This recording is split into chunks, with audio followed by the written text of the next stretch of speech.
Wai ko tapi ka kai fonua I tonga ka ma moto o mo me mai mi to pule ala o ko le ki u fa he na ta ka kato o lo tu ka mo fonua ka ta ki ka ma ta ta a honi ka mo ta fa yo mo ki a ki ko pa yo la pe I teknologia po di o Zoom ange ko mo me ai ko tu ka te Zoom link ka ma ki mo to ka pa yo mo ka ki no ki e fia ko ki ko u ko pata ha fia ni mo pa ka to mai dai ko ni ya ange ko wa ma ni to ka ma ta ki pe no ta po ki ta pata ha ko ko le ki pu le la ko funzioni forma polarea a Tonga viola la kai ki ka ta ki o fai ma ta lo tu pe ta to ko ko malo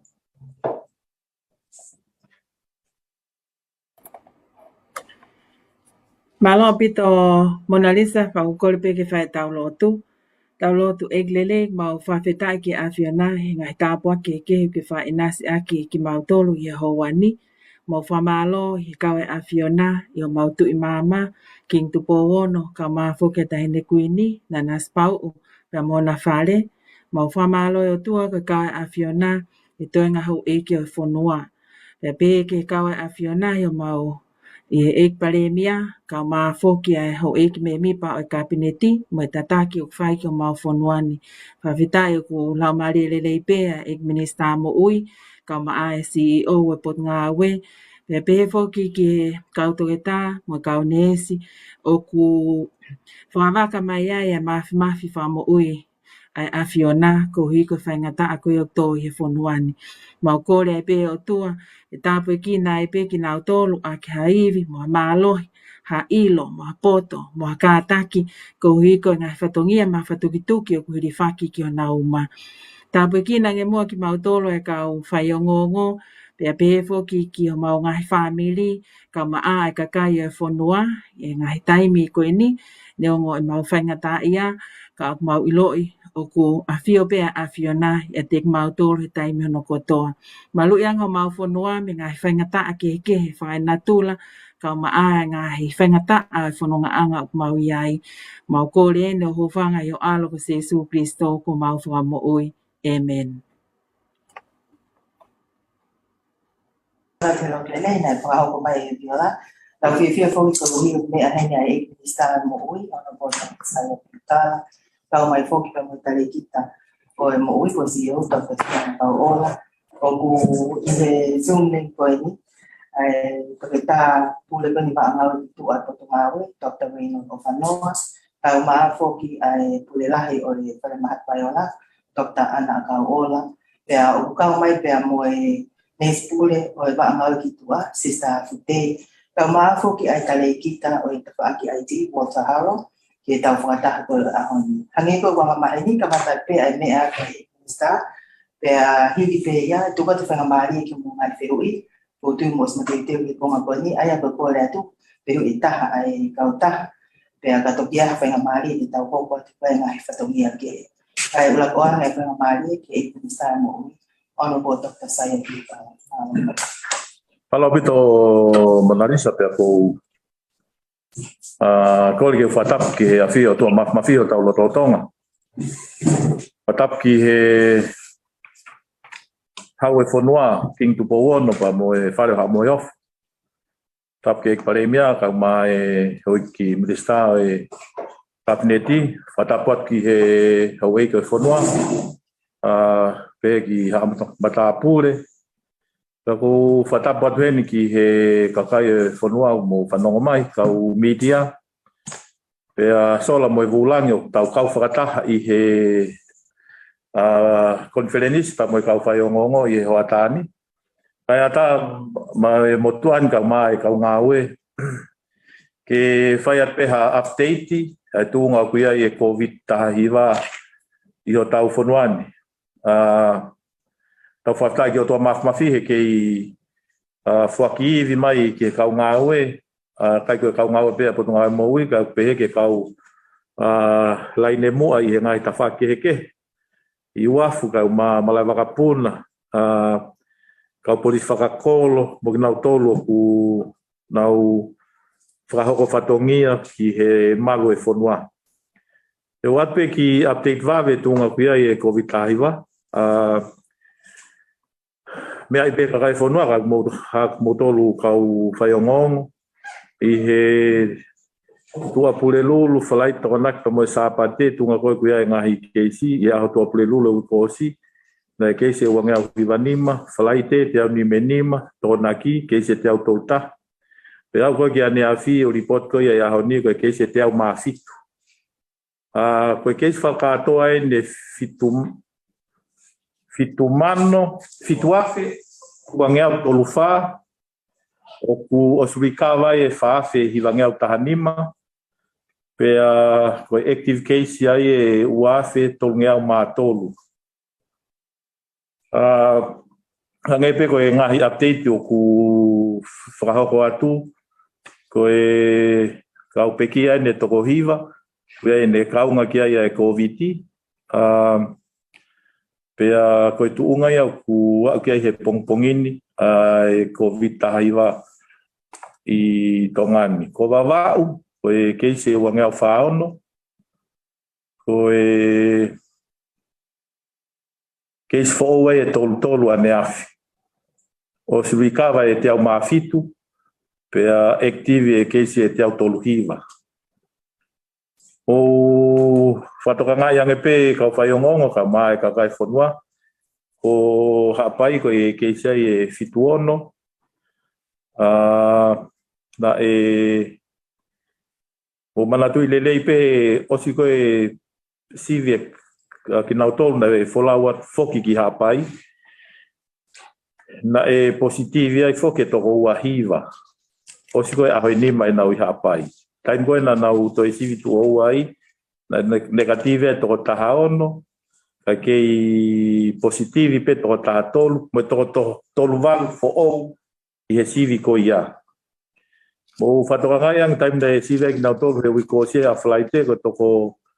fa fo o pe me he kau negative na positive ai e whai e ngau e Tongatapu e pongpongini ki na tolu ko he MIQ pia toki tukuange ki na tolu whatatau ke ngahi tutuni ngā ue mahalo ku o si mea I peka kai whanua mo tolu kau whaiongong o ko si ai e community transmission pe ko e mo fere ai Koviti I he community I hapai na ia e toko tahawalu he a tokonaki pia ku kei whai e nau ngau e ku pehemba me he kovana pa mo e Tongatapu ko I hapai o ku kinau tolu he community pe ko e ngai feitu o kai ki e ai ha Fekau'aki o kinau tolu koe ni positive koe ni he community ka mo kinau tolu koe ni I he MIQ mahalo e osi koe he ahoni e toi mahino ange tuunga koe o kuiai ai mafola koe ai Koviti taha hiwa I hapai te hoka I he tuunga koe e tau huhumalu I pusta Okay, I he patatau pe huhumalu I e pese te hiwa walu e tausi uluaki huhuhoani pese te hiwa noa pa kei whahiwa e pusta na e kakato mai he aho tokonaki hono o mai e ngahi mea ngā ue ke whakakakato aki hono whakahoko e huhumalu pusta aki he kakai e whanua pena o si awea I e ngahi huhu whaisa pusta ki hapai pa mo ewa ai au ku lolotonga whakahoko atu he kau ngā ue ai whakakakato koe ai huhu pusta ai au e kore ke kakai whanua ki mo tolu koe ni hapai kau mā ewa pia pehe ta mo Tongatapu ni o ku oskamata ane uhu ai vahe ngai feitu ko lava ke kau ngā ue ke whakakakato ai huhu koe ai pusta tau whatawange o se weekend lockdown koe ni o ku I he tuunga whakawhie maari anga pe koe to e sayang e tuunga koe e tau huhu pusta o ku I heni pe I he conference koe ni ai sista pule koe au netokanga e ta whakue ne huhu malui sista aftei e toki o siene o ange ki whainga maari e koe ni ke whakahoko mai ai e whotutu o ia ki he huhu pusta ko o fololo tonga whakahoko. O whatokanga iang he whingawe a koe pepuleanga nusila, ko huhu malu i koe ia whaisa ki he tau nima ki he tau tahataha, o whakanganga a mai ki tongani he aho taha wha koe ia o Epelerini. Aho taha wha koe ia o Epelerini, ngari koe ngai e whotutu he tainimba mo e puleanga nusila, e a mai ai e hu malu i koe ia ke longa i whanau, pe tok whakakakato, pe whakahoko at, ai hu malu i koe ia. Iai pe mo whotutu ai ta wha koe aftei mo ta wha koe ke hu malu i, whakapuna ke whakaau atua i hu pusta ki he ongo niwa, kia hatai mea wat kia ia e Kovita hiva o oskakato e hu malu i, pia lawa lewa ke toi malu i lelei ange kakai o e whonua i he tunga koia kuia i he tainimi. Teo ki mahino pe kau whaiongong ka mai kakai e whonua na e lawa lelei mai ai peia e whakafoki mai ho tau kakai pa mei muri, kau ai Nusila Australia pia mo fisi, pia mo kinau tolu mei Haamoa. Nai whai ho nau ulaki CV i he aho tua pulelulu e wiko osi, to e toko te au i ua fitu i tano a, na e iai e toko whai na e positivi, ko kupesi ko toko te au ua wha, na ko e toko taha pia i na e positivi.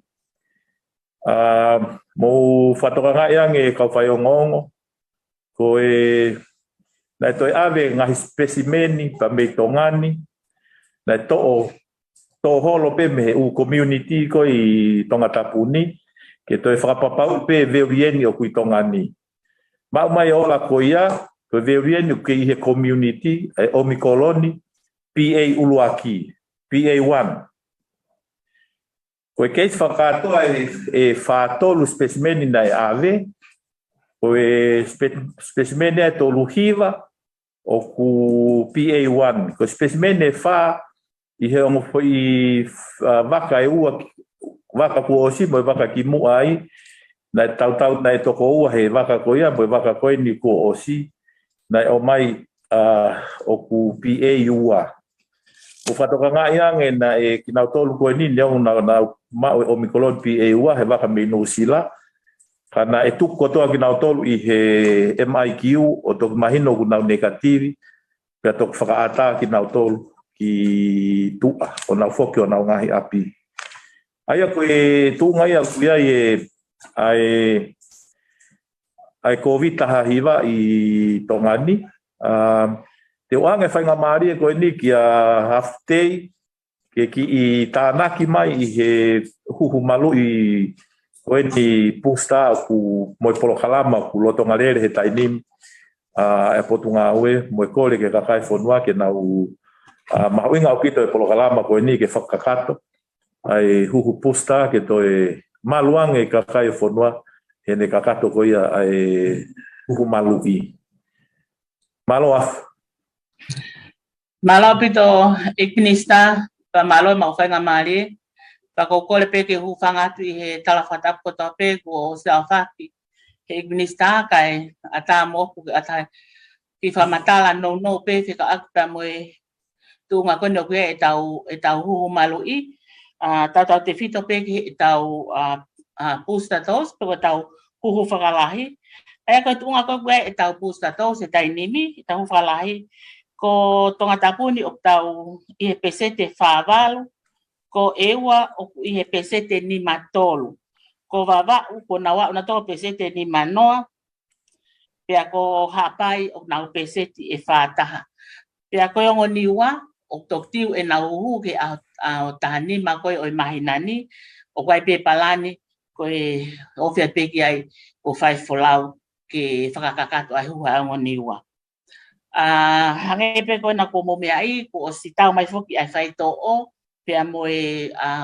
nau ko fi mau ki whakahoko aki, pia nā mau kamata he pongpongini. Aia koe mau kamata ko ia, mau kamata mihi wahenga kolonga, au kau kia ni toua o aluhi foai o au ki makaunga.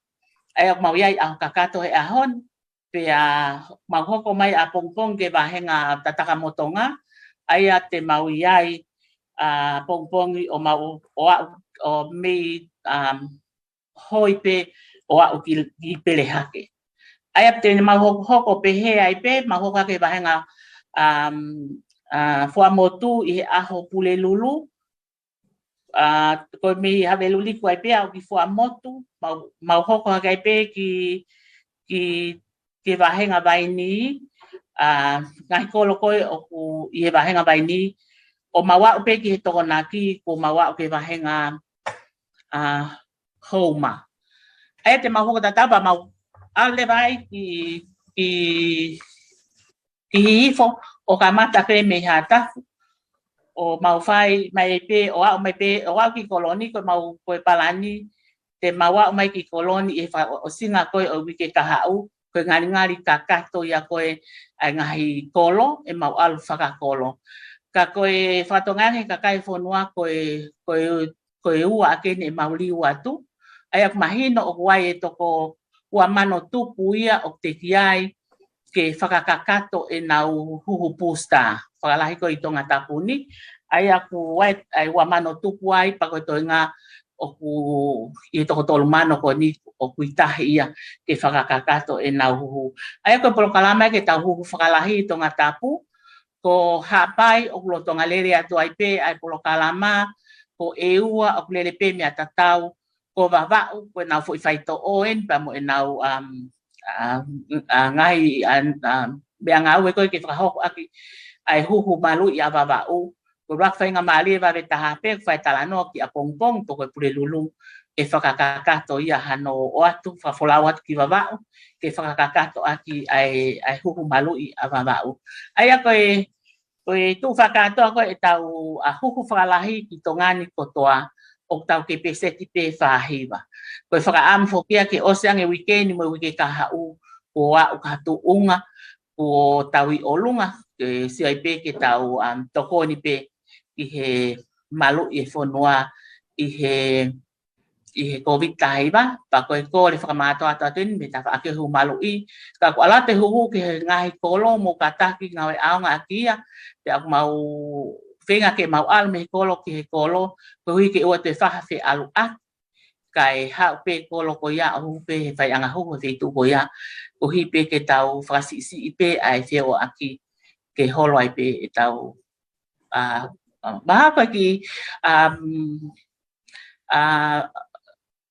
ki talanoa no pe ia ke tau Polokalama ko lele weekend mo wika hau pra pe he ke otumotu malo apito. Malo apito sista futei e whamala ala ko ia ku ko le lewa ke ka whai hongo ke mo te mai mo ngai whioi. Hange piko wanga mahe ni aki pe ki fui icon ko raised hand. Pea whahoko mai lewa. Tau ka mata pea lala me wawal po nyono. Pea hoka le pe talanoa tonga. Malo. Malo apito mona ko ki whioi peni ke Potungaue ke mo minister mo CEO ko toko naki ko ne toki osi na ulava ke fanki retailer ni ihi o ke ki fekumi pe o ke tafaki ko ai o mai ko fanki red test no lava he fanki retailer ta hakumi ku panatolo pa to e ke pe o mo CV ko ai pregnancy test pa wai retail wai fanki pregnancy test pa te foki mai pe o ki kumi ko ke lao ko ni ko CEO kapai a medicinal drug kapai te tau ke red test ko hange beha equipment ni ko ka actual drug ni kapau klasi taha kapai class taha ai medicinal drug ko ni pa red test ko ni lava fangi wholesaler mo fangi retailer o apply ke o import license ke na lava o mai red test ko kapau klasi u wale vaia ko pharmacy pe te na lava o apply figa raki pe kapai o mai klasi ko ni red test pa kapai class taha ke lava u retailer o mai he ko sio ko lava pe o kumi ai pana tolo ko extra drug ia ka ke lava we kume ai red test na ka me ai ke tokoni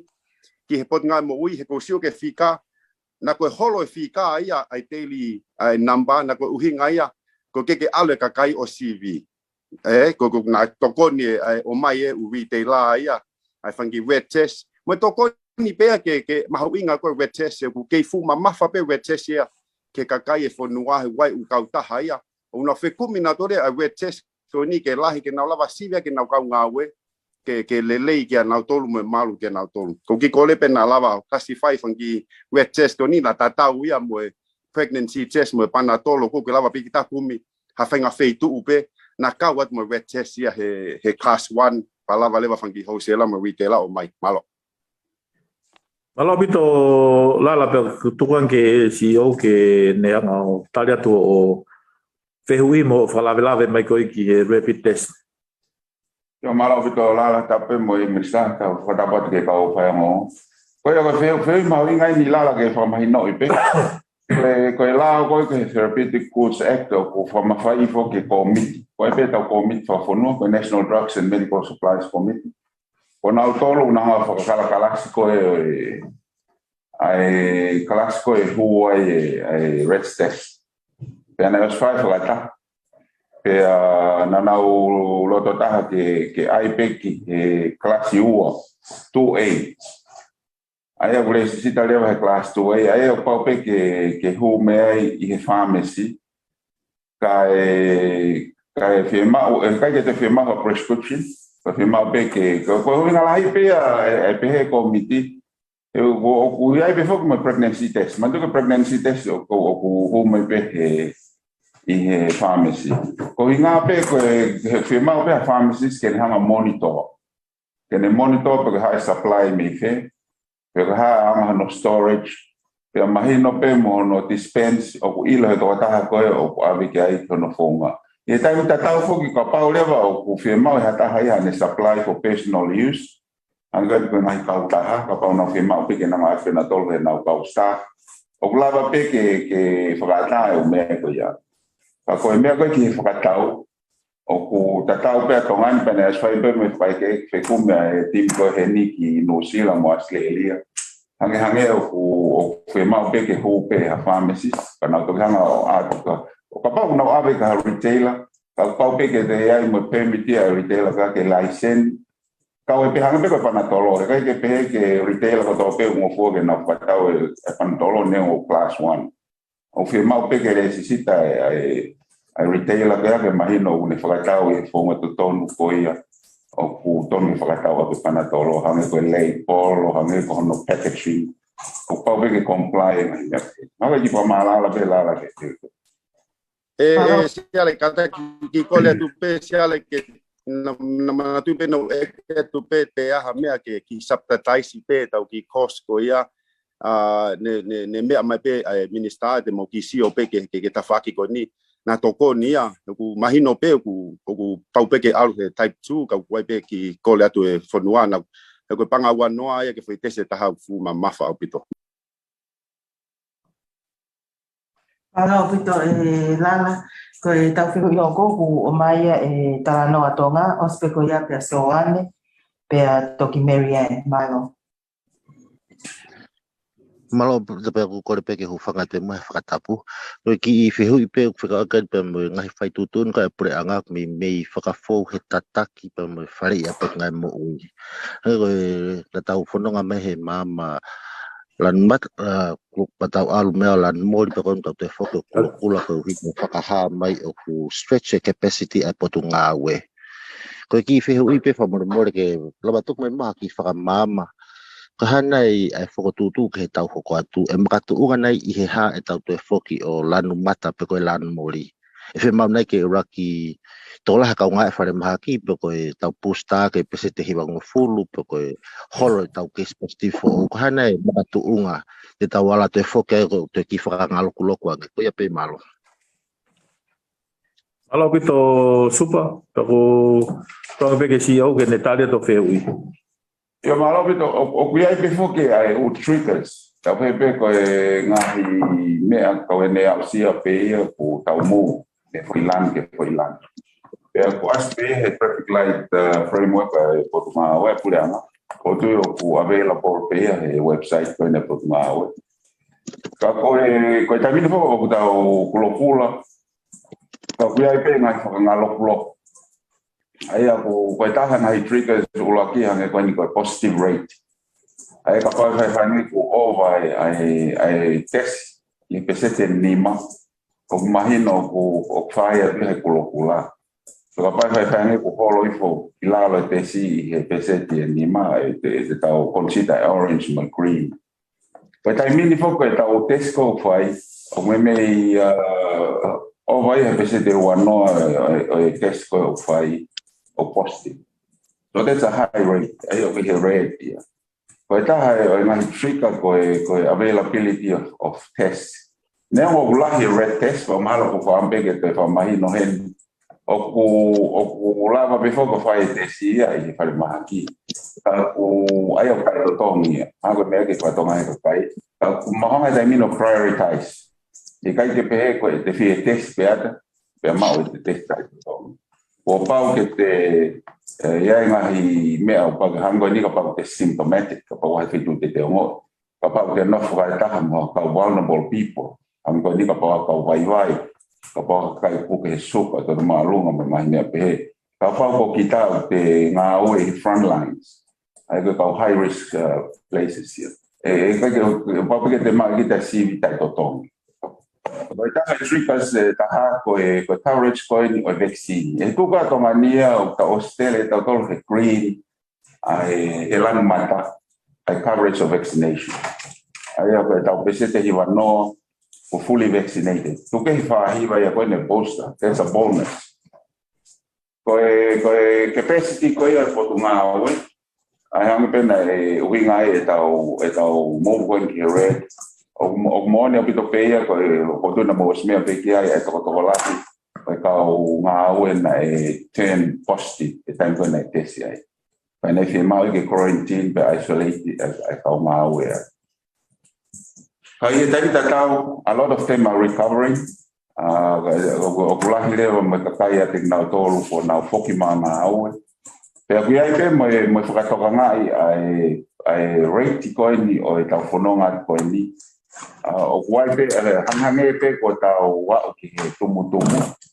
Pe hangange ka banga me administrar na ta fononga mai tolungi auto ke a. Ala ko ofange auto ke a ko the last few days ta holo I fo ngea o mate autu. Ai au mau cautiously optimistic ko wai pe hange pe ko o kuia ai to Amerie ko ta fononga to ni drop away from her peak ko ia na ta few tatali mai ki ai. But again e ka mau pe ko ta o pass peak ko ia na pe ai si o ko ni movement ko ni. Ko tu ko failonga le e ta o ma o not ko ni me kulokula ki he lanu mori. O mantoi mau pe ka ke tau ngau no ngaton pe me kulokula ke lan mat. Pau pe ke tau ki ngau no ki transition ni fo ke lan mori o tau ki no foi pa tau fo ke lan mat. Ma ko ki poi tu ape ta ni ko ni mo pa to ga pe ke ka kai ko ngahi movement ko ni o ku ko nga ko natula omicron o ku unpredictable a lot. Em tau ka fam de tau lan no orange next week o va tu ta mai ke tau ki o ko pe lan kulokula. Malo pito CEO kali ko ya ta hoka tle vai ni kia soani fifika o spe ko ya pa Marianne. Malo soani. Malo pito te la mare minister. Kata fa me more pe ko ki se hu pe nia ke fa ki la ve ki ai ko nga minister. Ta lo tonga lockdown he tai mini ta level 5 level 5. Ta punia i tau Latu tapune ako tapune ngawe ke fale koloa ngai business ke ka koe makai ipe iaha fiang hangai tu unikoni e pureanga ke mo tapuni mo tu unikoni e minister mo ui no tonga red light e tau lere tapuni loka tongan ta tau ke frama pe portes ko ki uhinga pe fiai ke afakala ko ma tau fenga ia tongan tapun tau tol ka hawa putu ai kau a fonua ko uaki pe pa malo apito ko kisika ko me ko se lave heni na ma ko fitua fe wangel tolu fa total Pea ku ha mai a heni ko positive ku afe tolu ngau matolu. Sayang ko lah yang mo ui I he faafe he ngau tahanima. Pone amai foi ata ngali te tau whakangaloko. Pe ku lah yang ai mo ui lerei e whakakai positive. Ngari mu ia e whakaha lerei. Papai foi ngari ko hifo pikia. E kone na whai te tupu wangau. Kone ku tau tiau mawhipa maganea. Pagua haki whamatala whilawe I me konga urangi, konga ua. Mai whao si pe tau takola. Tonga hao mai malu o kupesi. E kua lahi e tala noa. Kua lahi ono o mai ki tō ke mitia wha sosiale. Kua o nofo tau takoua toko tolu. Ai kakai ai kau kai kwa whamiri to haa pāsesa. E ngā pāsesa ke una mix I lota he accommodation. Malo. Malo pito soane ai feu I lei ko ni. Ula foko feu I o tau lockdown ni tongani ai ke ata e folau mai me tua pureanga. O ku mo tau pito pe soane ho consent ai ko lockdown ko a tongani pe ki whakaata mai ngai aha ko ke whai ai whakatau ai kakai. Hange koe whakahoha koe na CEO. Na e lahi ngahi uhinga. Na e whai whakaukau ki lockdown ni koe overwhelm me kau ngāue ulua ki ia. Na siau toko whange au tupu e kau positive me kau nautolu na e home isolation. Toko ni lahi e kau mo e te kei ke aluha ke tau tunga pusta. Pena e ai foke amanaki o mai e kakato e whaisa he fo I kamata mai koe lockdown ni ke ose fo I wike ua koe niku wa ue tuunga koe e tau pusta ke pesete hiva noa. Pea recover mai mo e kau ngā ue ki nau tolu koe ku tā kota mai ki whare mahaki mo I whare mahaki koe I mua ku whiaiha kau ngā ue whiunga ki ono toka ngai kina. Ko si ova hake he taini me pesete ni manoa ki nau tolu na recover fok mai ke ngāue. Pe aliriu pa mo e tutuni ngāue Potungaue ke whakawhainga maari e kau contact ko ia kau nau kei neka TV ke whakahoko pe ngahi whatongia. Hange ko tau ngahi whakataha ko si e soane ko e MIQ ko e wheituu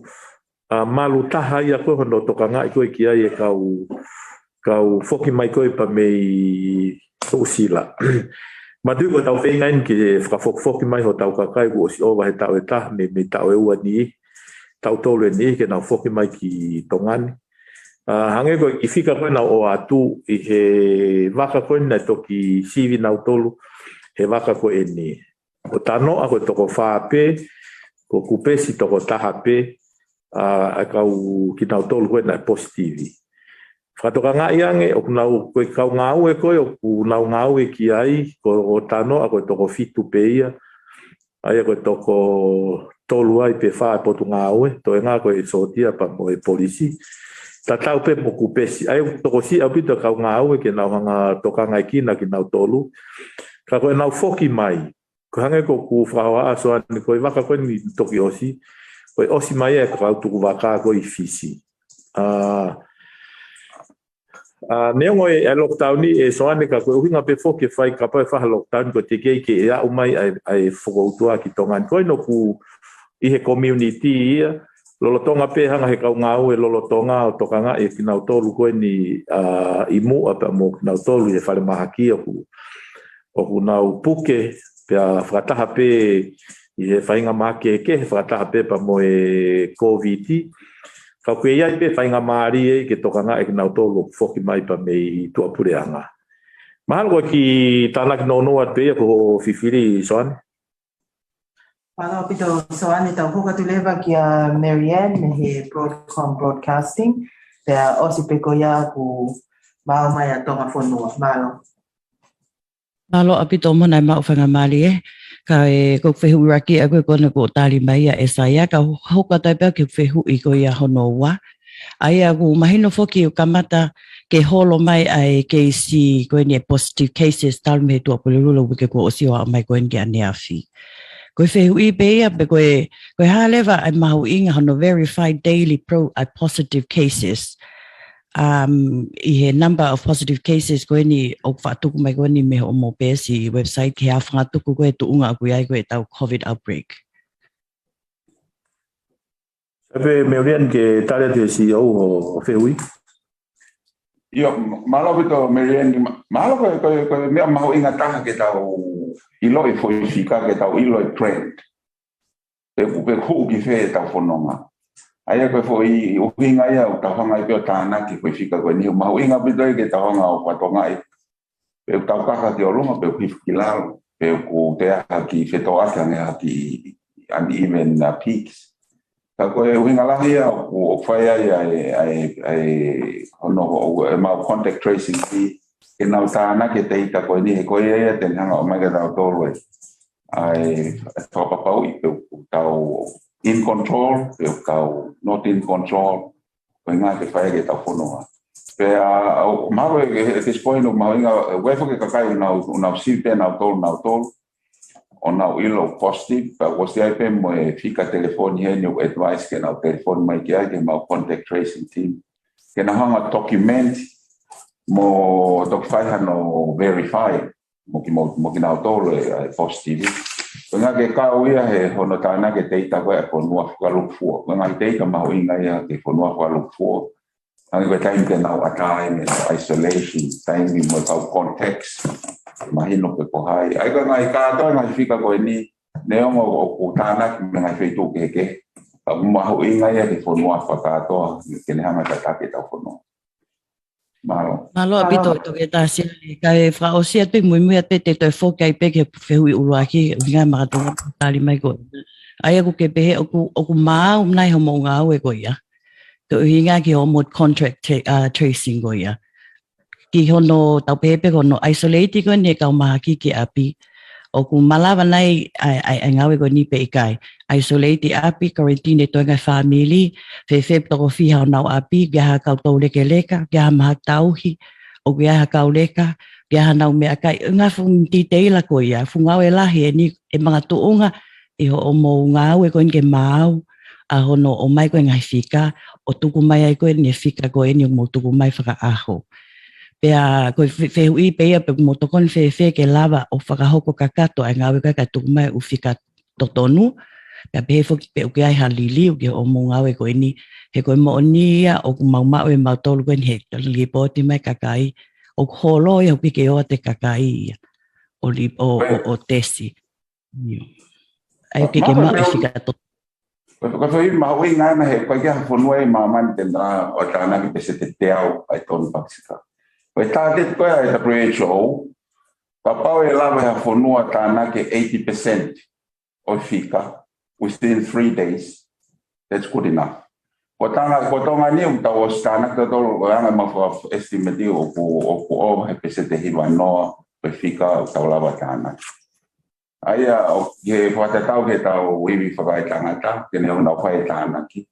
O was fe unga ia ka tau tolo. Na te whai pe kore Potungaue mo uia ke Public Service Commissioner na o mai ki me. Toko tolo mo full kau sta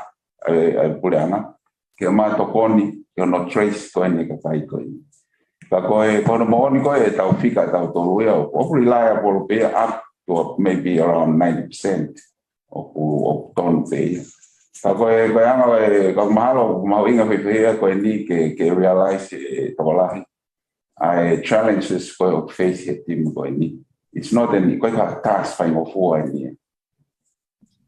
Mau ki response pe. Malo, ko ki tala ki ate ko pio ku mahu inga e ai whehui. Pea ku te ku mahino pe ka tau tolu kotoa ko e ni he kai pe ke ia ha whanua ia te lava o mau. Except pesete te au e ka positivi o ku whai ke e whakatala noa. O ku mahino pe he tai kone kaka e tau whika koe ki o lunga pe alumba mo e contact tracing ko ke to e lahi ange.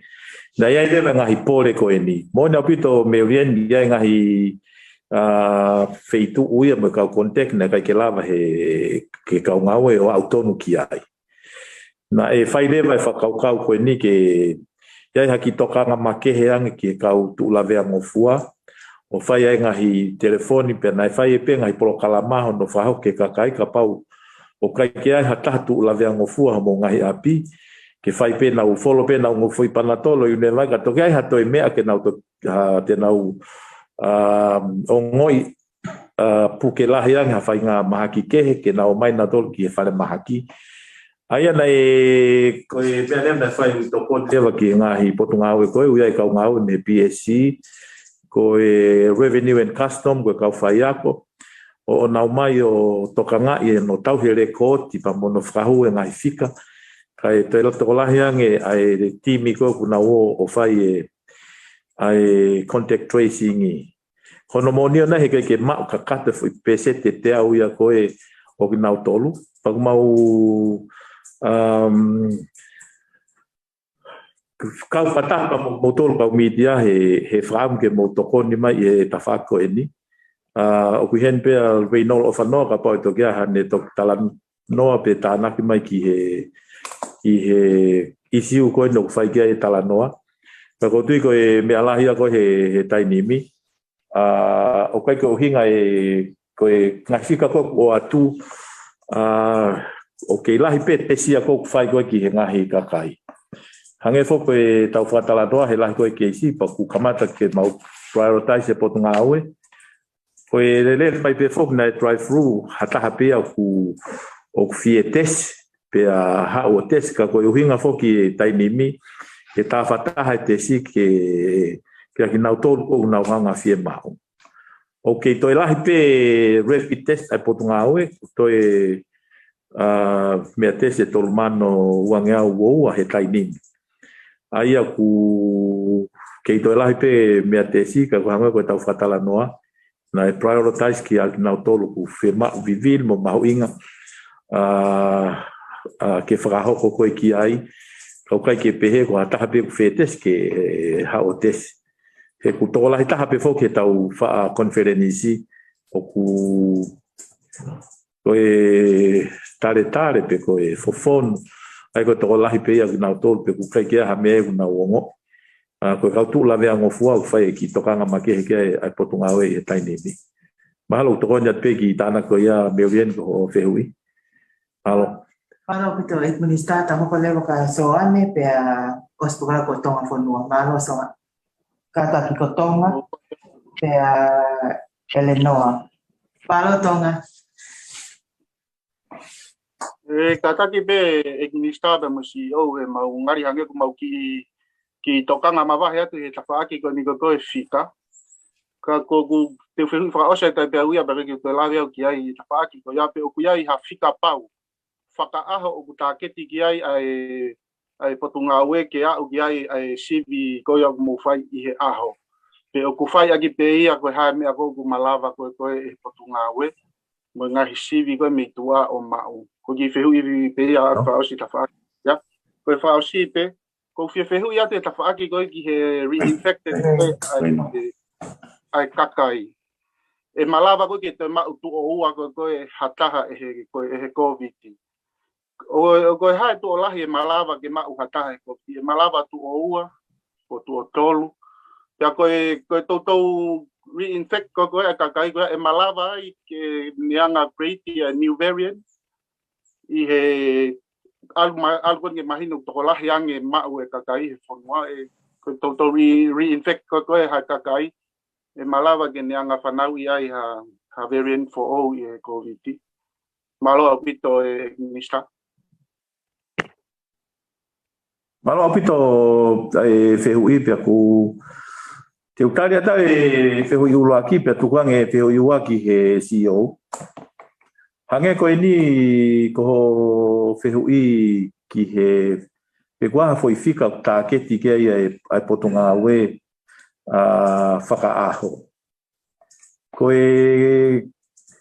tu koe tai meu kai ha foi tāketi fika tāketi ai Potungaue ke whakahoko he aho. Koe hae la taha te tawala lama o whakahoko o ku whakakakato ia ke au ki ai. Te whatata pe aku e ku te lere mai tau kamata mai nei na e au pe ki he tolu a feia fo I CV na fai algo ia o algo tolu a fe que pago positivia ko te sete ua fitu te sete nima o mahino leva he fai ko ngai u ngai CV ko ia o mai ko u fika ko nu ta u lele ai pe concentrate leva me lele ai I'm going to I try through mana tu fo ko amata ko ke tau hanga o savea I pe ko hai tu unga pe na yo ho lo ke u kolo savea I ko hai tu unga ko o kuia I ko o mi koloni I fonuan ai ko taimia na lahi ai CV he ko foi time savea ia ke ilo I Potungaue ai tu unga o ku ia ai taim ko na fa ko savea Pea mau pai koe ngahi fika, pea foki mai rewa ai timi o tāwhataha pe tokanga, kia ki nau tolu koe kau kontek. Mo whatongai taina e hoko ai koe vaini, nei me ose vaini honongo o savea, ko piri. Ko hinga koe hae tuunga koe ki ai Koviti I he ngahi feitu. Ai koe taini mi foko os mahino ia ku, katoa pea tongania ku iai. Tāwhataha rewa tokanga Potungaue ke ngahi kontek mo ki nau tolu o ku mahino na nau positivi, kau folau, kau foki mai, o no whai CV he taini mi. O whehu koe o noa Fekau'aki koe mo te puke, pe toi malawa ke te puke tu oua. O tui koe te utukan ke CEO, ka koutui na o si tari pe ngai foi whehu I koe ni he tau ngahi konfereniski mua. Yo, malo tonga koe puke to wa fukia o hambe ke lavet ki mo ha mo lo fia ka ba te puke he variant tatau. Ai ko ai ka ba ko Omicron ne lo tonga to I tonga ni. Ta ha to pe ke Asia pe puke Omicron hata. Ne os puke. Ka ke time tatau ka pa to positive hata pe ko breakthrough infection. Oxysi a pito ya fu ka ilonga ai. Ai mahino ko ai pe ka ngalele ula puke. Tu ke ka ba ko variant for all. O ku fu make he apita me Omicron. O ku na pe he leva pe lava pe ke to puke ka me he to lo pe hata ha ka ku na ka ne build and immunity ma longa. Ne o PCC pe mo ka me to ya ka ba ko variant for. Ai ne ta sio ko I muri go ka for wave ula for wave go. O te puke puke ka kai ko venga pe ko variant ke ko o pau ai ko ki tonga ni o ko me ta fo am ko malunga ko ne ta ho malu I mo ho mai Omicron te ne o mai ai malu I lele ka ta to e ha to variant ke ta I o te mahalo ko sai Tonga ai ko sai mi pe te ne ta e ta kononga tu ko nga ko te ka tonga ni ke But who mai Koviti wa how he Omicron te how malunga ta ho malui ai ki ke he anga ta fononga ta to me fonua la he ko kina to le na ho mai me kala si o how he delta na to Omicron but ta to ho le he towards the end was fight ta ho malui ta to so we are in a different atonga so a lot te tau toki ake anga tau kononga. Kalau pito CEO tau hoko malevan ka Eleanor o spekulia. Ki tana ke pe mona kata. Malo. Malo. Yo, kore pe ke u fanga e Tongatapu. Kai atamo ke fanga mari ko ni ke to tana ke pe ki mea ko ku mea mai ke e mista pe fai toka make ke ai ofisa pure ko Potungaue fatatau ke na fehu ke fatongia ko ne timi ko contact tracing ko fatatau ke report ko ku ma ko mi tafaki ko ni ko ngawe ko ne timi ko ni ke monitor ko ya ki na tolu ko ka primary contact fakao o me ya pe ke na wa ke to ko ta fe ai ko na tamwa ya ke monitor ni ko ni ke feinga ke whakakato ano wakai I koe o ki nau tolu koe ne community. Mo whai tokanga makehe ke tik nau tolu koe o ku tūla veangofua. Hangei ko ia ku mea ki ai ek minister Nai whai e tālanga make he Fekau'aki mo lahe sivi, hange koe mea koe ki a ekmista, ko tui he kamataanga o e taumahaki na e whakaata e sivi, ke kakai whanua, ai koe taimia koe ke sisi e tau ngai keisi, ko tau whenga, ke tau wakawakai a ngai wheitu, ngari tu la vea ngofua ke mafola ke a Koviti, pena tau whakaata rewa hataha pe uwhia sivi, ke nao mai whakakato ngai sivi ko ia. Ka koe isi uko he taimi ko ia, ke he mo taimi ni ko lahi ange mafola he Koviti. O tau whia mau pe ke whapapau tau wa o ka te nao tolu kok tu la vea ngofua. Whatatau ke kamataanga, yongo nai lahi ange ngai sivi, ka kuia i be whainga maari ke kai ke tau au tonu mo whahatokanga make ke te nao tolu kok tu la vea ngofua, hange ko mea ke a mista. Ka ku lolo tongani, whatatau ke tutuni ngā ue, whia mau ke toi whai peha tokanga make. Nā lahi ngai sivi au tau whakahoko, ka kai ke whai tokanga make he ke ni hiko ni, pa koe isi uko e hoko ai e tū lawe angofua whoke ni hiko ni ke puke lahi ange, mo e more mo ui o ka pau kai ke na malu. Ka ku koe uhinga ia ko tui o ku whai ai tutuni koe ni pun ngā ue ke toi whai tokanga make. Ke tuunga koe ni, e ai be whainga maari ke sisi ange ngai sivi ko ni o whatatau ke kamatanga, ka ku tau whapapau i pe tau au tonu, kia te ngau tolko tonu ke tau au ki ai ngau tū lawe ngofua me whainga taa ko ni. Ko ia pe ki tāna ki atu malo. Malo pito Paperino, ka tau hoka tu lewa ki a Eleanor ni matantonga. Malo. Malo ma whainga mali. Ko ke hui pe Fekau'aki mo i kaupekia koe me he Koviti. Pe koe toko whiha na e huhu malu i kakato mo i toko whiha na e kake huhu malu i. Pena e nau pekia kotoa pe i Tongatapu. Ko ia pe malo. Yeah. Sai pe le no e tare te CEO. Malo e le no ko sai pe te ki tare pe ka pape to ya mea e medical superintendent e te kana mai ana ko pa te pe kana mai. Ko mau ko fo ko documented numbers ko ni iva. Ai ko ha pe ko tau fo matala e fo to ono ki mua. Ko to la hita he na to lu ka to ki na to ne pe na u e fa ba la ki ko pe ke ko ni ya pe na nga hi ya nga ma ke ai na to la ve mo fu ai ane pe ko ta fo matala ki mua e la to ono e ai to fo fu ai ko nga hi ka to pe ke te fa ki sa i fo la to ono na e ai ko ke fo i to fa ai o mahino na e hu malu quando fai que o hu malu ko te ke au mai ka mau tolu pe na hu to ta ko o hange o ne ka ka ai na o su ka ka ko foi to o ai na ka ke hu malu pe to tolu ko ni ki moi ni ko na to ta na mai o te ke o mau mau le ki ka ke na o malu i ka o hange ko la ve ki mo ana ma pe fikai e ula foi to ko no ai rate ko ia pekia e ka hu malu me ka o ta hu malu na ilonga o pito ai o puri na wano ai pekia ko ia e ka o ta hu malu ono fa ho ko ia ka tina to o su malu kai ko to ko ni moi ko sai pe o tu ane ka ana pena te man ne ai pe ma ko kwasio ai fika ko ka hu malu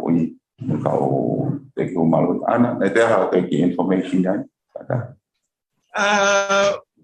katak be mana e ko vaccination status ka o kina tolu ko malolo he to ko tolu ki mui na o te ke ma o anke ta ko fiko ko wai ai na osku malu ipe ka hange pe ko e lau kon ko ai tarikta ai CEO na mawanga na o si fai be fa tala no Fekau'aki pa mo na tolu na malolo me e Koviti ta hiva faka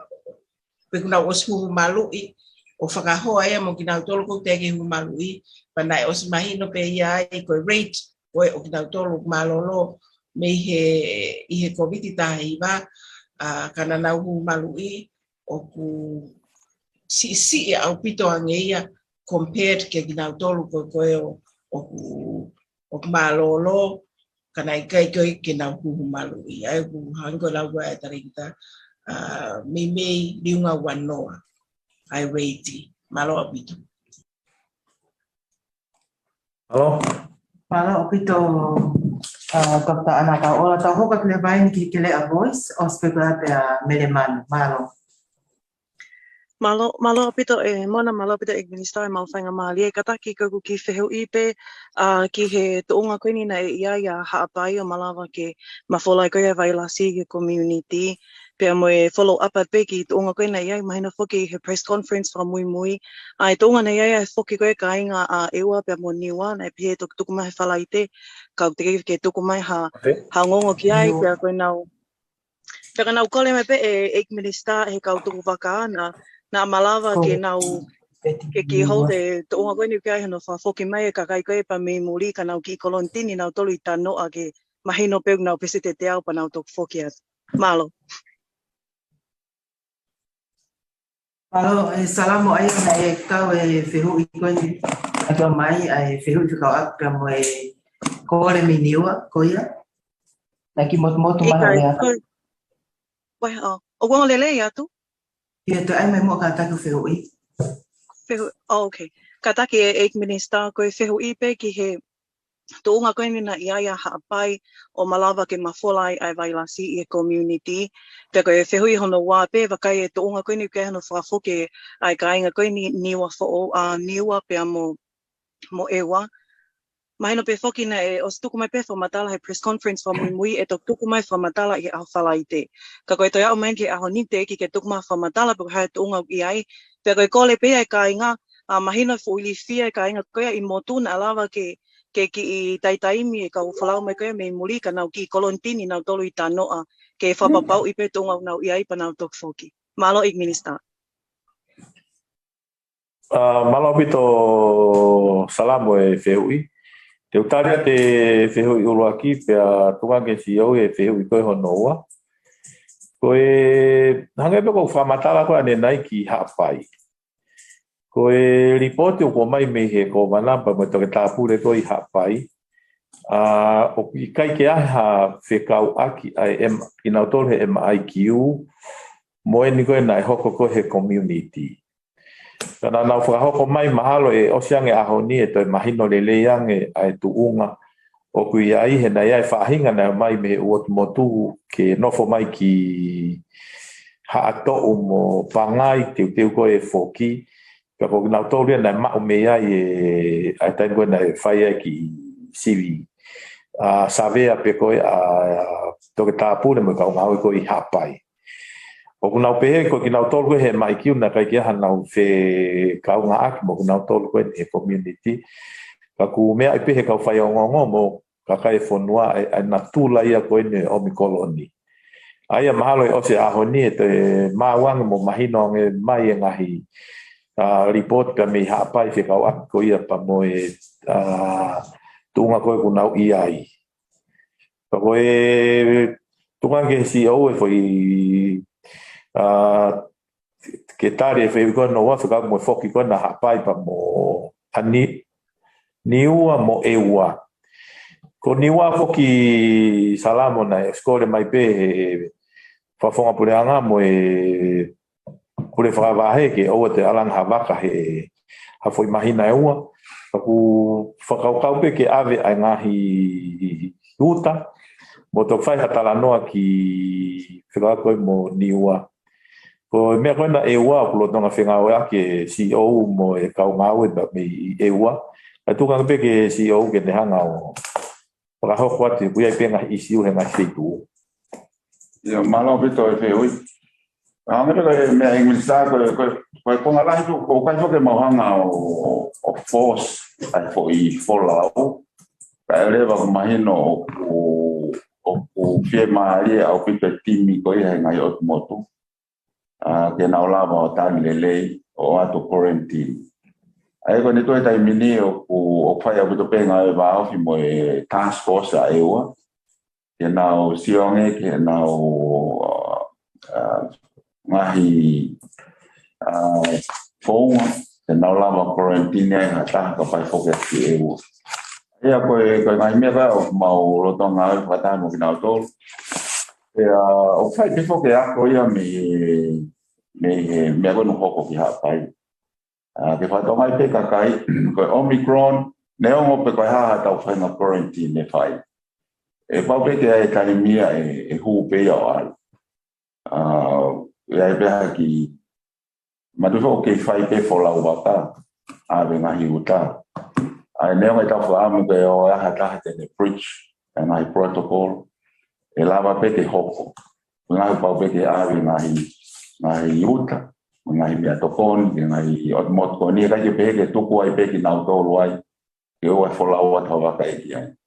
pe ko ai pe e fa to nga e o ta kai ko ni o fe ma o ke foki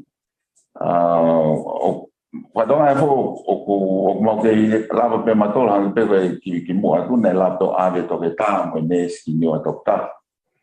ai ko ngai fe ma inga o pito e kai ke lava ta pe o fai no to nga I ma ke tai go na fo ki ai ke na o quarantine fo le ave mo na ngai na ke na no fo ai ko pe ko ke lava o lava pe ia ka pa ke ha ke case by case ane pe ko e wa ka pa wa ngai o ma inga o pito pa ke fai ke tu ku ia pa ke fai e fo la uia ka pa ke fai no siofi ai fo ma luta ke o fa fa ne ma fola ka o leva ko fa kakato ma tu ke taimini o fenga ke fa va ve e posta ma ko ta hai me na me ka ki ministan ai ai posta ko na ngai fono negativi o nga la ne fa no posta a lulunga mo ai ha pai ko nga he ai pe taimi ke ta lava to ta o pe ke foki ka kai ko na mai feito ai ko nga ta o fa ha pai mo e o taimi ko no fe ngai ke o kono mo ni na ko si hango ke report ka na afte o sto la ka kai ko posta ai o kai ke pe ke na o to nga o kai ke fa fe mai ta o fe mai pe ke ki le yan nga kai lava ke fa foki ka kai ko ni e te pen fo ke te meta ta usia ke tunga Tongatapu ni o ku ka pa fono nga to pe Tongatapu ni o holo pe Koviti o mai no e fai mo funo o fai mo fua hano ave hatim me hen ke tokon ki e o ma pai ka pa fa nge ko te ma fola la he Koviti ai ka ngai me ma sio ki ai ke mai no ku mau mari e pe mau mo e o mo tim ko ai ka hoko pe ngai me ko ni o dokta fo ko to fai si o ki mama o pe ko lo tanga fai pala ni ai ka ko pa ke he no trito ni dokta pu me e o mai malo e mona kataki fa mai mole e lava peke ki follow up fa osi peko ki fai fehui kataki e tale kita kataki mahino pe foki ai ho fa mala ala ke tunga ki ai ngahi ngaue o ke fra hoko pe mo ngahi task force koia e he ngahi toku I motu I toke lau ai e tale kita kataki ka hika to unga ki ai ko fufu lo foki ani e ko na tuku vakai Nuku'alofa ni pe o ku ko na fie ma u ke na ilo hatali pau unga nau I ai whakafofua ki a whea e taimi ke nau whoke ki ai he ka uhi o whakanganga ka hangi koe tali tatau pene o ko mai o kei whakahoko e wakai o kei whakahoko e sio ki ai nā ko na alawa ke toko mai ha whakafofua ha taimi e ka kato ki ai ngahi ngāue pe ka hono siofi ko ia e he Potungaue Potungaue pa mai whengaue aki mai ngahi task force ai to unga koe ni ki ai aki nau tolu ko ia ka tuku waka malo au pito malo pito salamo e whehui ko tui ku tunga koe ku ai hange koen ko whakauha si o ku iai pepe whanki I siu ia I EU o koe ke mauloto ke tau talanoa I heni ka ku iai whanki I siu I EU o ku ke ngāui ke toke tāpure mo ka ofisa tolo ke lava o se tolo kai lava o whaiha palani ki he whakafoki. Ua si whamahino peke kau e ua ko heno ku fie foki. Neongo e ai whaamu koe ki e nai whai whakaukau ki he tokonaki koen ko o si kau ku ko tu koe ni o si whakaamu e Potungaue ke lava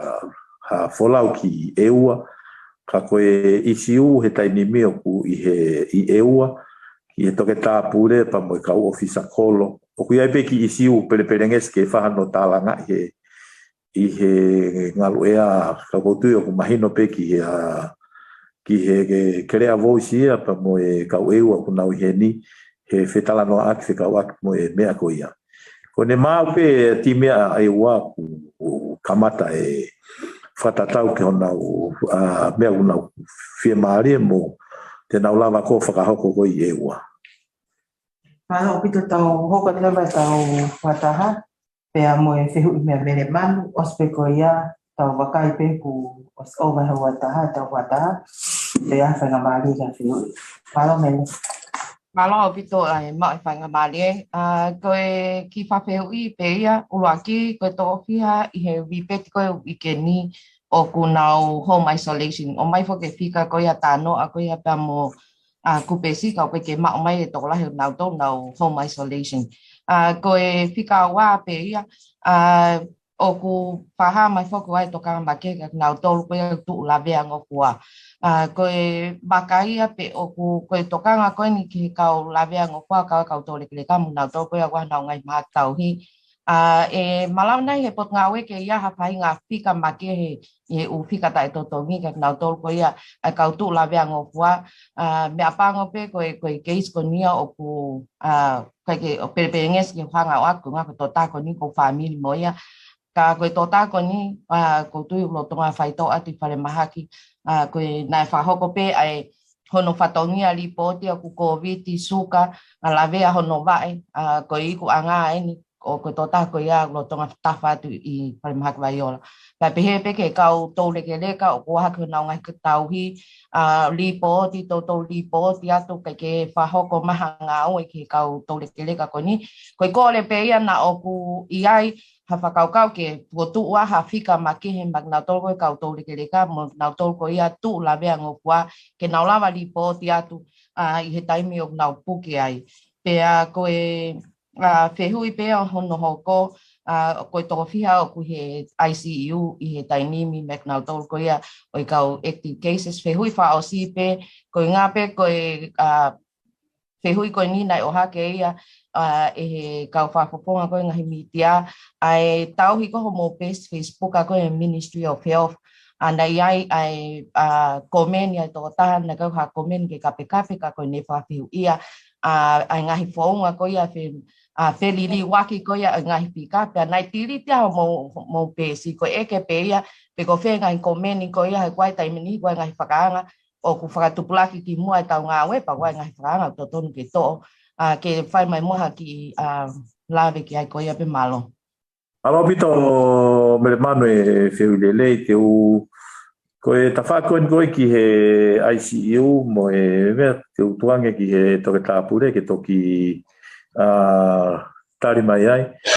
Pa koe whehui koen ki he whika koen wae toll free line be koe whika ia o tātai to tongi mai ki ai ku nau tolu ko post TV ko ia ngahi ICU o ku hoa ua wha ia pa mautari mai ka pau mauta mai ka pau kai ke tari o return atu ai tā ko ia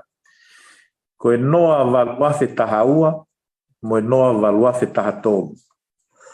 aia ko e ngofika ko ia ko toke tāsio Latu mo ene timi o nau tokanga ki he i nau tolu o ku post TV ka koe hangahi medical issues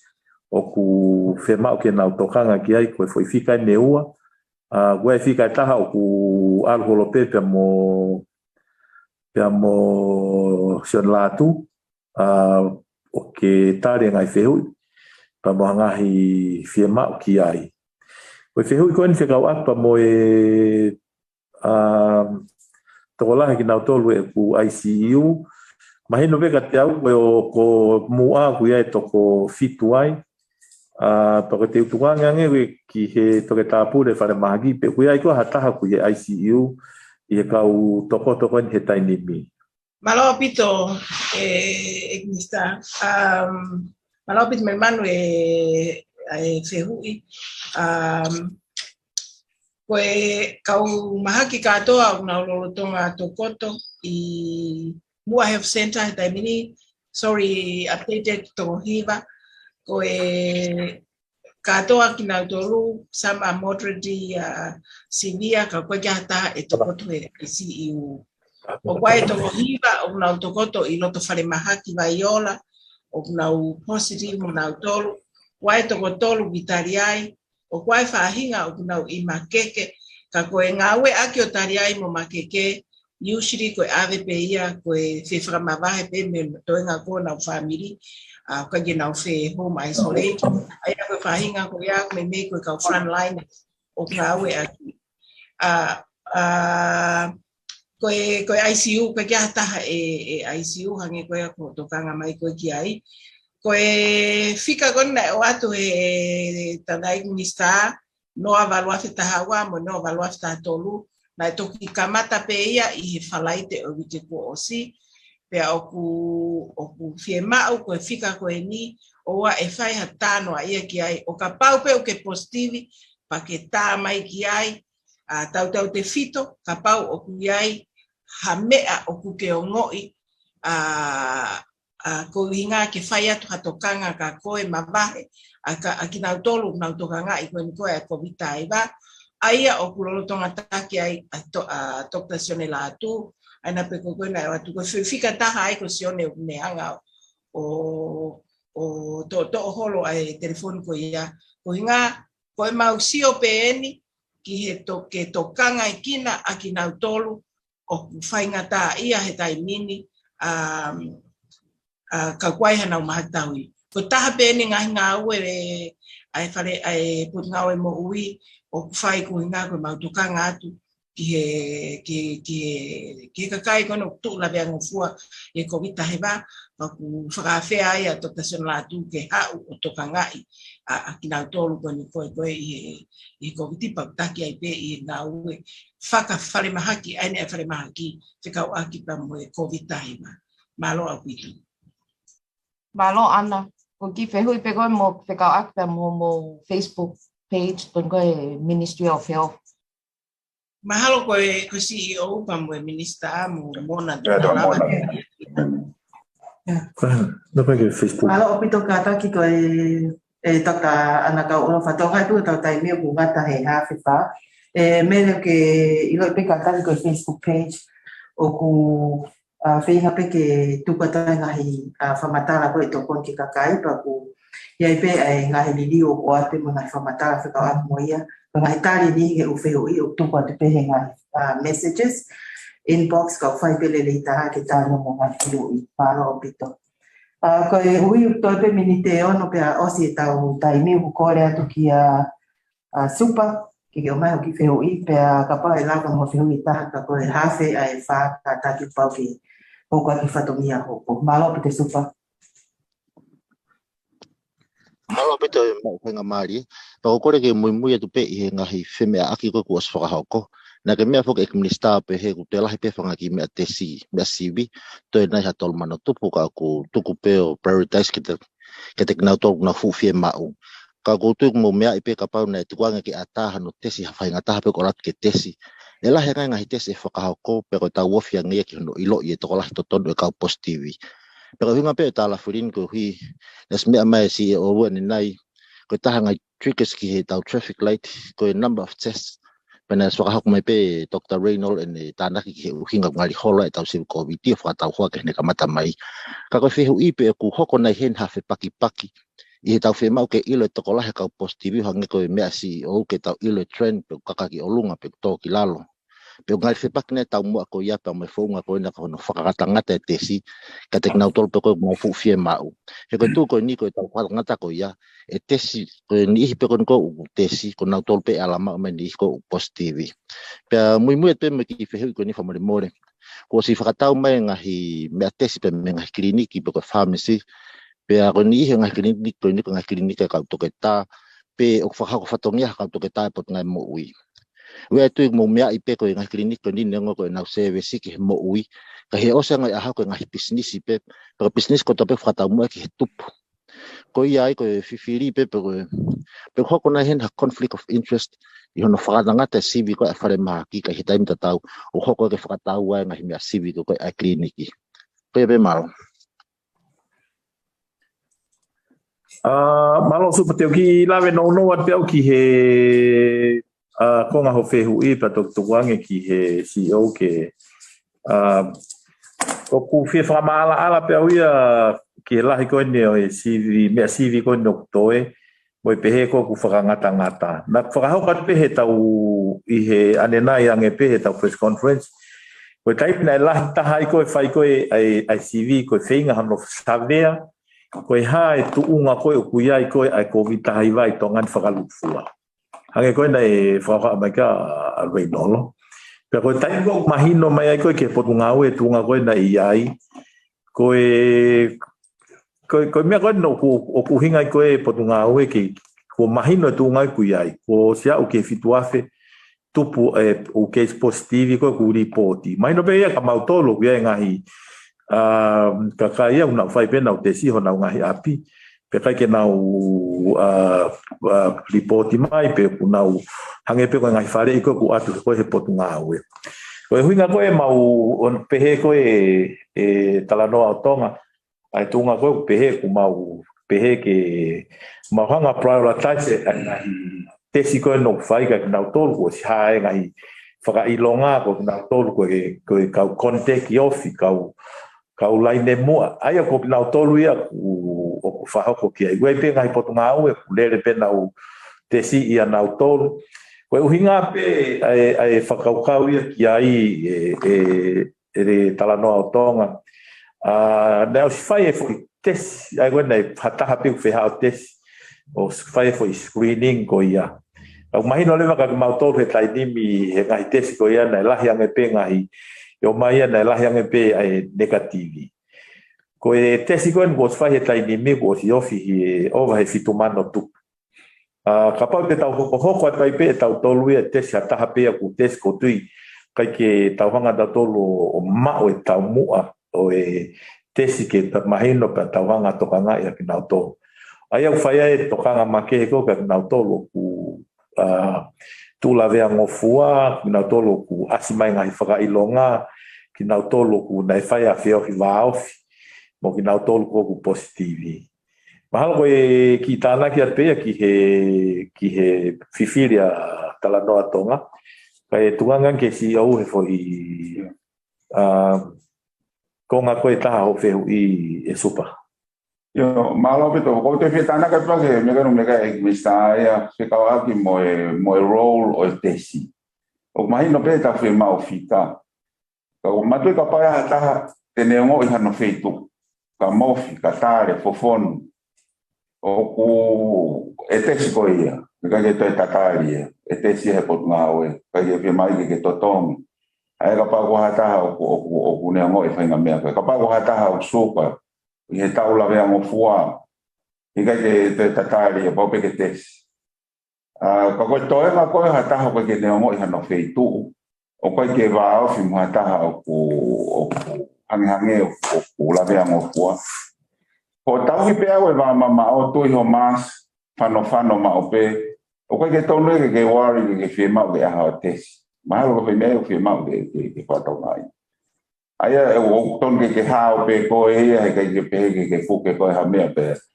Tu ke ka pa ko hata positive mo api pe ko hata la ve mo fu ai. Ai ka ngai scenario ko ia e ma wa pe ti ia re no pa ko ko bien pe re no ko pa ten pe na mai. Ai to ko ni ko fi mau. Ko o ngai ta venga to ke fa ai ko ngai venga pu ke fa poto I no ngai ki COVID test. Mai minister ke te tuku ki ko fihu I tango ko ia soani kata ki mai pe fihu I ke target malo. Malo pito mona kata ki CEO na fihu ane na ia kana ke tari tu unga malu mo hao ko no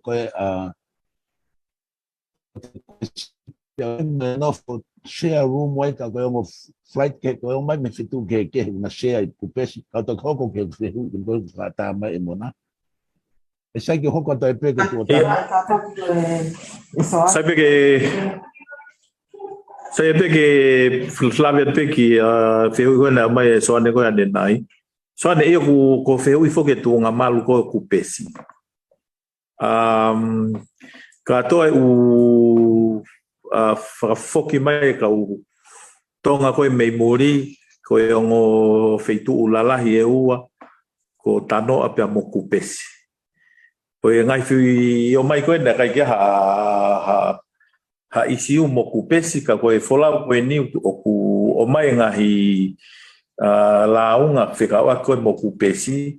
Ai au ku lotonga sio kia e komiti ko na u fai ko ngau ke foki mai mantu ke lama ke fai ha mea he tainim ko hinga ko e ku osi ilope ka folau ka ku talaki he komiti ngahi launga fatatau ki ngahi launga kana ia pe foki ngahi mea mahino fok o ko e tatau pe motano ku e ngahi loki o ku lalahi u na usea toko ua ia de ngai loki ku iki u toko ta kai aku tala ke ngai whamatala ku ia soane ke whai ki hasio he ose o ripetu i sini ko ni ko ha mea ke whalelei ka koe mau whaampe ki he kakai nau foki mai ke nau whahoko mai pe nau ngahi launga ki whai hanga au ki ai ke toi lele yang i hoko mai. Patoka ngai yang e pe koe kau whakafok mai koe ni ki he ngahi wheituu o totongi pe he pure anga e ngahi hotere koe ni ke whai ai e nau. Ke nofu ai kakai koe ni e whai wike ua e nau e mai kiu. Kakapau kaha tono no a kupesi e whai e ngau ki ai ai komiti ke toi lele yang he waka hoko.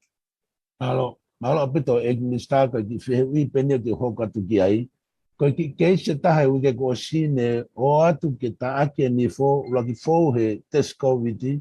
ma work positive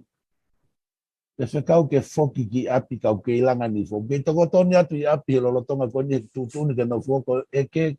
fea whanga maria ke ave lo tonga Koviti fea Koviti kau ke ilanga ni fo te whai mua haki i toko ni mai me feitu una ki tuma ki ai case ko dela mana ki andai Oke fik Não vai lá ficar. yo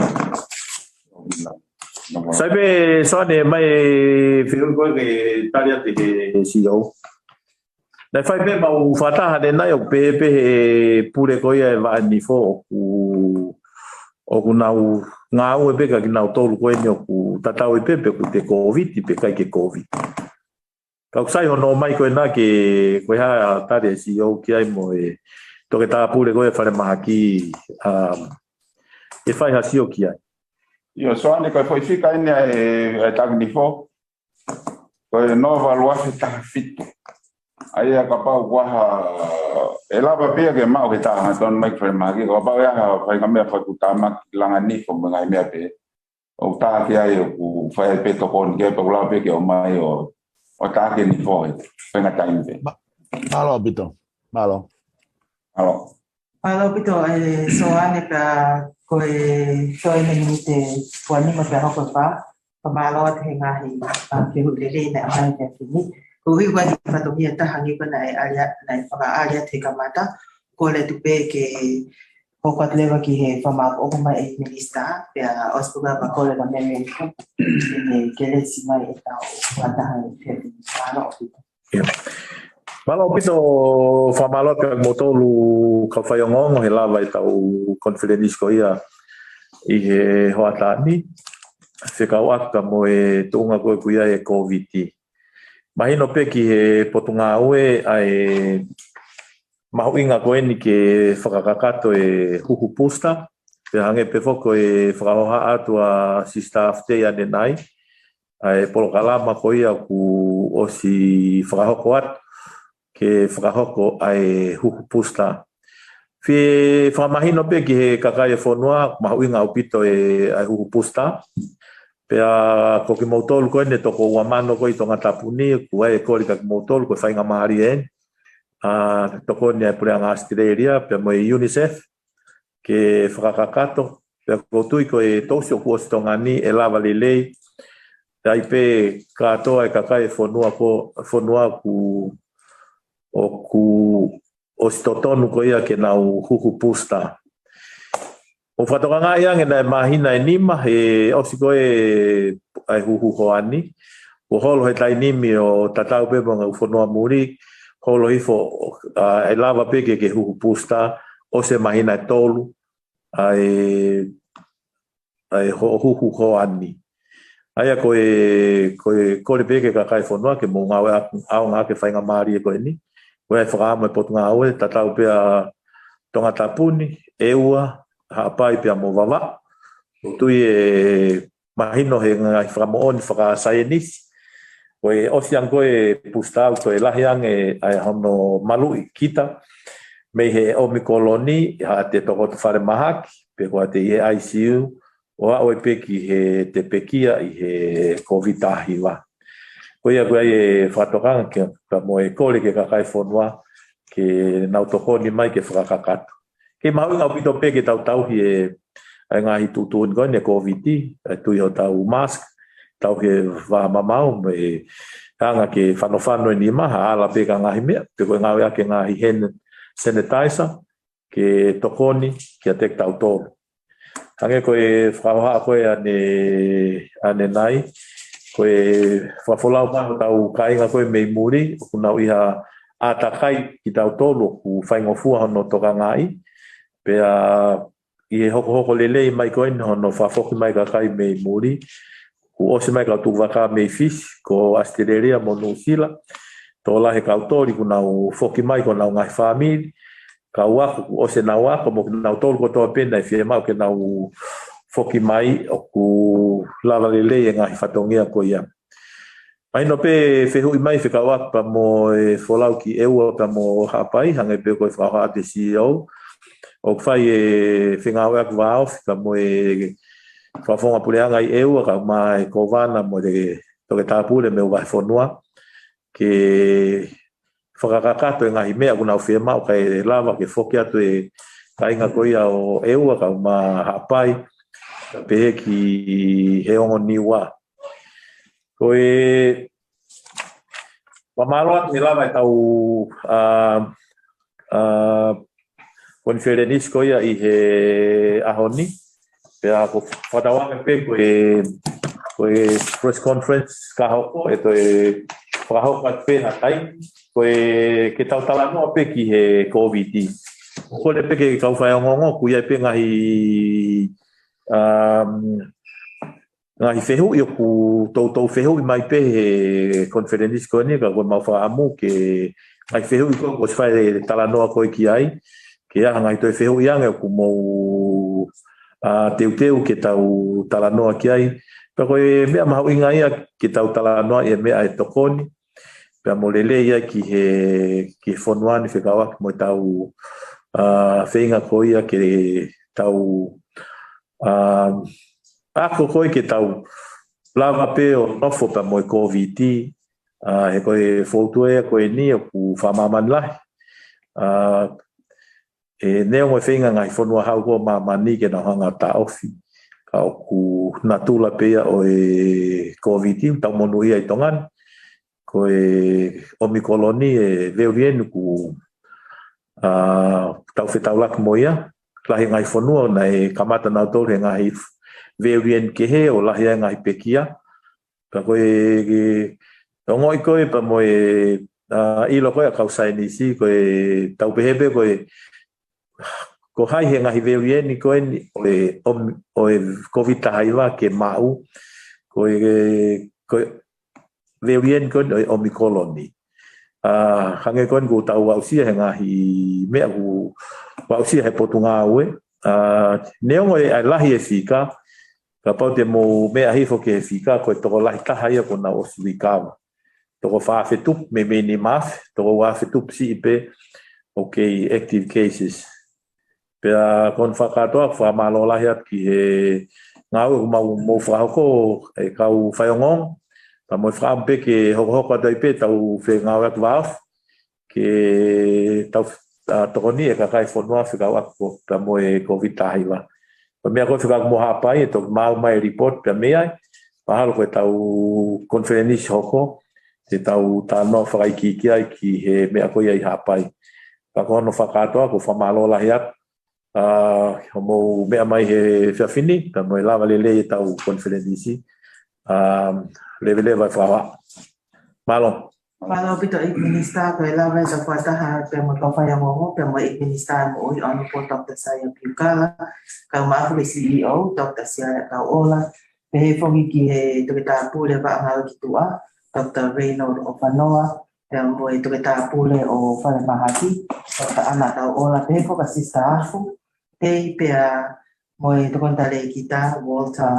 Harold, Fekau'aki o IT, ka kōranga Marianne, ke ne kātaki o kelesi mai tau whata. Malo o pito. Tau kelesi. May the grace of our Lord Jesus Christ, the fellowship of the Holy Spirit, be with the Ministry of Health and its staff forevermore. Amen. Amen. Malo o pito. Bye. Hello.